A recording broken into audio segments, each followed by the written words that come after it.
Maka saya masuk bagian terakhir, ini cepat saja. Kita akan mulai menyusun barisan, Nah, saya akan percepat masuk ke sholat berjamaah dulu ya. Nanti di sini kita akhiri. Kita belum sholat ini, baru berdiri saja ya. Belum takbir, belum mulai, baru berdiri. Sekarang agak cepat Pak, yang pakai peci saja langsung jadi imam. Ya kan Anda pakai peci. Satu, pelan-pelan. Pak, mohon izin. Ini imam laki-laki, makmumnya laki-laki. Bapak mau kemana? Silakan. Jangan dengarkan bisikan yang tidak jelas. Allazi waswisu fi sudurin nas, bebas. Baik, sudah bagus ya. Ini laki-laki imamnya, ini makmumnya laki-laki. Maka berdiri di samping kanannya imam ya. Ada dua posisi. Satu, bisa sejajar antara imam dengan makmum. Dalilnya Abu Dawud nomor hadis 1367. Ya, Rasulullah pernah salat di sampingnya Ibnu Abbas. Tadinya di belakang, oleh Nabi ditarik ke depan. Ya. Kemudian disejajarkan dengan beliau. Ini sah. Ya. Atau yang kedua, ini yang berpendapat mayoritas ulama, imam lebih maju sedikit. Ya, sedikit saja, tapi nempel, nggak ada jarak kakinya, nempel. Ya. Ada yang mengatakan satu kepalan, tidak, itu sudah menyelisih hadis. Ya, dia tetap menempel. Ya.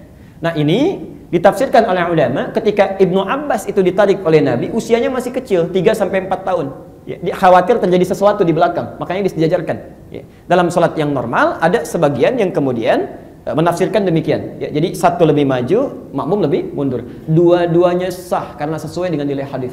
Ya. Dua-duanya sah. Ini benar, dianggap sempurna. Mau sejajar, mau tidak. Ya. Jelas sampai sini? Ya. Saya teruskan dulu. Tiba-tiba masuk, silakan. Satu orang, pelan-pelan. Sekolah. Sudah? Ada pilihan lain? Tidak. Nah, sekarang perhatikan. Sebelum ini masuk ke kiri, ternyata redaksi yang muncul dalam hadis, nanti saya tampilkan ya, dan saya tampilkan gambar-gambar dan dalilnya. Yang muncul ini sebelum memulai saf salat dan membentuk barisan itu memberi isyarat dulu. Ya, bahasanya memberi isyarat. Yang meminta atau mengisyaratkan bisa imam yang maju atau makmum yang mundur. Jelas ya? Bisa imam yang maju atau makmum yang mundur, bergantung situasi tempatnya. Makanya ada yang mengisyaratkan satu sebelum masuk ke yang kirinya. Jadi masuk dulu ke belakang sini, pelan-pelan. Ya. Bisa ada yang mengisyaratkan dengan takbir. Jadi ini takbir ke belakang. Kalau saf di belakangnya yang longgar, ya, ada yang menafsirkan cukup dengan takbir saja isyaratnya. Jadi ini bertakbir kencang, Allahu Akbar misalnya, yang ini mundur. Ya. Ada yang kedua, pelan-pelan. Ada yang kedua, tidak dengan bertakbir kalau sekiranya tidak dipahami. Ya. Misal dia bertakbir atau makmum bertakbir, Allahu Akbar, yang ini nggak paham, mungkin dia sedang sholat sunnah, kan? Itu boleh diberikan isyarat yang membuat ini bisa mundur. Misal boleh ditepuk yang ringan ya, atau dicolek ya. Dalam keadaan ini bisa imamnya, bisa makmumnya, bergantung situasi tempatnya. Kadang-kadang Anda sholat di situasi tempat yang imamnya lebih luas maju ke depan ya, saf makmum sudah longgar ya. Jelas sampai sini? Nah, maka yang terbaik ini diberikan isyarat. Antum tadi benar, boleh maju ke sini, imamnya yang maju, tapi boleh yang kedua langsung. Ini yang lebih banyak digunakan ya, karena umumnya lebih luas ke belakang ya. Boleh ini ditepuk kemudian mundur, atau bertakbir langsung kemudian mundur ya. Jelas sampai sini? Mundur sebentar, biar agak ada jarak. Baik. Datang satu lagi, Mas, mohon berkenan, cepat. Mau ke kanan, mau ke kiri, bebas. Baik. Bentar, mau pikir-pikir lagi, mau diulang? Iya. Tanya teman atau telepon kawan? Tidak. Oh, langsung baik kanan. Sekarang lihat ya. Ternyata ketika masuk tidak mengisi kanan, tidak mengisi kiri, tapi yang dilihat keseimbangan. Keseimbangan. Lihat imam posisinya di mana? Kalau imam berdiri pada bagian yang ini, misal sejajar, maka ambil yang seimbang sebelah kirinya.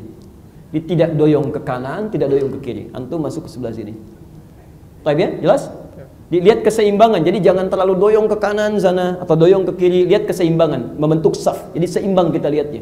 Ya. Jelas sampai sini? Sekarang mohon izin untuk duduk dulu. Yang tiga. Ini suami laki-laki di rumah ingin berjamaah bersama istri. Mohon diberikan space. Agak luas sebentar. Agak luas. Mohon izin, Bapak dalam posisi menjadi ibu ya, masuk ke bawah. Karena ibu nggak pakai peci, mohon izin Mas, geser dulu ya. Silahkan Pak, mau kemana? Ini suaminya, ini istrinya ya. Baik, silahkan, langsung saja ya, silahkan. Mau ke kanan, mau ke kiri, bebas. Mau ke belakang, di mana? Oh, nggak ada, kosong aja pokoknya, kosong. Silahkan ya. Salah juga nggak apa-apa, kalau benar saya curiga kan. Baik, di situ yakin? Baik. Ini tapi berdiri Pak sholatnya, kenapa duduknya? Nah, ini sudah agak bagus, tapi agak kurang tepat. Ini sudah benar. Jadi ibu, mohon izin, Kalau berjamaah dengan suami, bukan ke kanan, bukan ke kiri, tepat betul di belakang imam. Di belakang imam, persis sejajar di belakang imam. Hanya diberikan jarak agak sedikit longgar. Sekiranya ada orang lain yang masuk untuk bermakmum laki-laki, ya bisa di sini langsung bisa berdiri di belakangnya. Jelas sampai sini? Baik. Sekarang imamnya perempuan, ya, makmumnya perempuan. Ibu berjamaah dengan anak perempuannya. Izin Pak, langsung saja kemana? Ya. Silahkan langsung saja, bebas Pak, mau ke kanan, mau ke kiri, mau ke samping. Gak apa-apa, beliau berpikir tadi kalau benar curiga gitu. Baik, ini tepat ya, tepat berada di samping kanan persis sejajar, jadi tidak ada jarak. Langsung, mohon maaf Pak. Nah, sejajar saja, Ibu ya, yang melihat ini. Kalau imamnya perempuan, ya, imamnya perempuan, makmumnya perempuan, jadi sejajar. Mohon maaf, ini imam, ini makmum. Jadi ini imamnya perempuan, makmum perempuan, rapat saja. Tiba-tiba datang anaknya satu lagi, ingin bermakmum. Kemana? Perempuan juga. Perempuan juga, bebas Mas, jangan dengarkan bisikan yang tidak jelas. Mau nepuk dulu atau enggak? Mau nyolek barangkali? Oh, tidak langsung. Ini sudah bagus ya. Nah, imam tidak maju. Imam tetap di tengah. Dalam hadis riwayat Aisyah, Ummu Salamah disebutkan awsatuhunna, posisi imam tepat di tengah-tengahnya. Dia nggak maju, dia nggak mundur. Jadi tepat membentuk barisan pun tetap ke kanan terus, ke kiri terus sampai sempurna selesai. Sekarang posisi yang terakhir. Maaf, 2 mundur, imam tetap di situ. Silahkan baris lagi 4 orang. Berdiri Pak, berdiri semuanya. Ya, posisi terakhir. Ini sudah penuh semuanya. Sudah penuh seluruhnya. Kita tutup sampai di sini. Tiba-tiba satu orang masuk ingin berjamaah. Silahkan, mohon izin Pak, boleh? Bapak kemana? Ini sudah penuh Pak ya.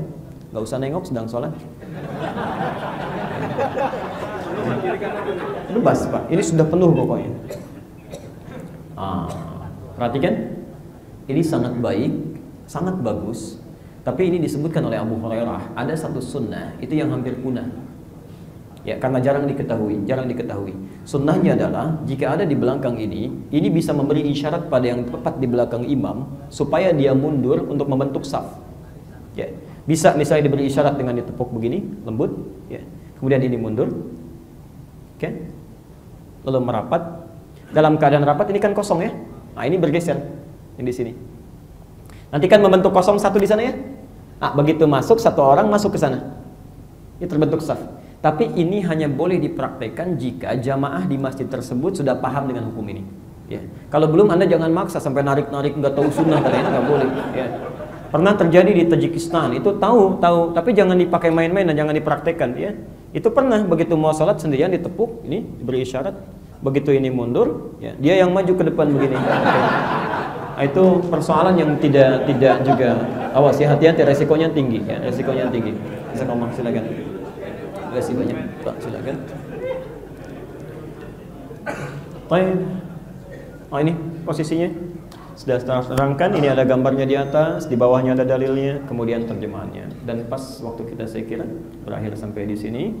Bapak Ibu sekalian, kita belum sholat, kita baru berdiri, ya, belum takbir, belum macam-macam. Jadi, tapi karena waktunya sudah habis, Anda punya kewajiban untuk bekerja dan tidak boleh saya ambil juga. Ya. Karena itu, jelas uraian saya, maaf, jelas. Kalau jelas hukum Qur'annya tidak boleh bertanya ya. Karena Al-Maidah ayat 101, ya ayyuhalladzina amanu la tas'alu an asya'in tubdalakum tasukum. Hei orang-orang yang masih merasa punya iman, kalau persoalan sudah jelas jangan banyak dipertanyakan. Khawatir kebanyakan ditanya yang sudah jelas menjadi semakin tidak jelas ya. Baik, kita cukupkan dulu ya. Cukupkan dulu. Bagi yang ingin kopi silakan, saya sudah serahkan ke DKM Masjid. Anda bisa kopi dengan bebas. Kita akhiri subhanakallahumma bihamdika asyhadu an la ilaha illa anta astaghfiruka wa atubu ilaik. Wa akhiru da'wana alhamdulillahirabbil alamin. Assalamualaikum warahmatullahi wabarakatuh.